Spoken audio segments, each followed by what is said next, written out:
آپ کی جماعت کے بارے میں یہ کہا جاتا تھا کہ اسٹیبلشمنٹ نے آپ سے دھرنا کروایا فیض آباد کا دھرنا. فوجی وردی میں فرد ہے وہ پیسے دے کے کہہ رہا ہے کہ آپ بھی ہم میں سے ہیں, تو وہ کیا کہانی تھی الفت کی؟ یہ دھرنا ہوا کیوں, پہلے تو یہ بات طے کریں, پھر یہ ہوا کیا اور پھر کیا کیا ہوا. کمیشن میں جانا چاہیے, یہ میجر پارٹ. یہ دکھ ہے کہ ہمیں بلایا کیوں نہیں جا رہا, فیصلہ میرے خلاف کرنا.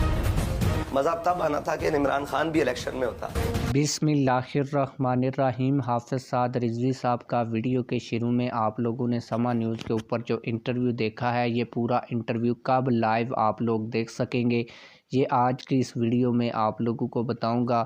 لیکن اس سے پہلے تحریک لبیک پاکستان کے متعلق ایک انتہائی اہم خبر ہے جو آج کی اس ویڈیو میں آپ لوگوں کو دے لوں, پھر میں آپ لوگوں کو بتاتا ہوں کہ یہ جو انٹرویو ویڈیو کے شروع میں آپ لوگوں نے دیکھا یہ کب آپ لوگ سما نیوز کے اوپر لائیو دیکھ سکیں گے. آپ لوگوں کو بتاتا چلوں کہ سندھ میں پیپلز پارٹی کی جو غنڈہ گردی ہے وہ عروج پر پہنچ چکی ہے. تحریک لبیک پاکستان کے کارکن کو الیکشن کمپین کرتے ہوئے پہلے قتل کیا گیا اور اس قاتلانہ حملے میں جو لوگ زخمی ہوئے ہیں ان کو اسپتال منتقل کیا گیا تھا, لیکن پیپلز پارٹی کے دباؤ کی وجہ سے اسپتال انتظامیہ اور ڈاکٹرز ان لوگوں کو طبی امداد فراہم نہیں کر رہے.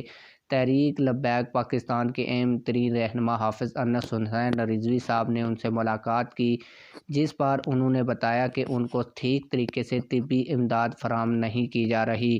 اب آپ لوگوں کو یہ بھی بتا دوں کہ یہ جو انٹرویو ہے آج ہی کے دن رات کو 10:05 کے اوپر سما نیوز کے اوپر لائیو دکھایا جائے گا, اور آپ لوگ social media plate form YouTube کے اوپر بھی یہ جو انٹرویو ہے حافظ سعد رضوی صاحب کا دیکھ سکیں گے. آپ لوگ اس حوالے سے کیا کہتے ہیں کمنٹ سیکشن میں ہمیں اپنی رائے سے ضرور آگاہ کیجیے گا. ملتے ہیں کسی اور ویڈیو میں. اللہ حافظ.